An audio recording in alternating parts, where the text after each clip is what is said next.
Le député d'Abitibi-Ouest, Pierre Dufour, exclu du caucus de la coalition Avenir Québec. Une véritable douche froide s'est abattue sur l'Abitibi-Témiscamingue alors que le député d'Abitibi-Est, Pierre Dufour, a été exclu par le premier ministre François Legault du caucus de la coalition Avenir Québec.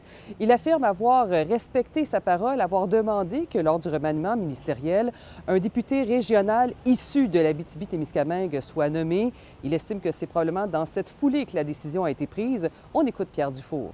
Lorsque tu as des convictions, lorsque tu as toujours le même message que tu portes, il y a même une plaque qui est située en avant du Parlement qui dit que les élus sont là comme étant des porte-parole de leur région. Donc, je pense qu'avec les 7 ans de politique active actuellement que j'ai fait, j'ai toujours été un porte-parole, je pense, assidu de ce que les gens de la région veulent, etc. Puis, aujourd'hui, c'est sûr et certain que ce discours-là, peut-être, ne m'a peut-être pas aidé, difficile à savoir, mais une chose est sûre, c'est que je reste avec mes convictions que la région de l'Abitibi-Témiscamingue, de par son importance dans l'échiquier québécois présentement, mérite d'avoir une personne à la table du Conseil des ministres. Selon nos informations, le premier ministre François Legault lui-même pourrait prendre la responsabilité de ministre régional de l'Abitibi-Témiscamingue à suivre donc au cours des prochains jours.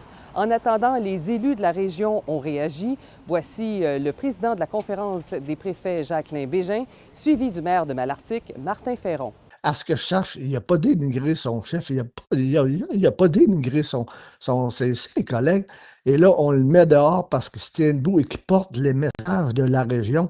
Mais si ce n'est pas le rôle d'un député, je me demande qu'est-ce qu'il va en faire. Je suis très déçu de l'attitude du gouvernement. Alors, c'est un pied de nez à la région. C'est pas juste un geste politique pour ses troupes. Je pense que le premier ministre a mal évalué, malheureusement, les impacts de son geste.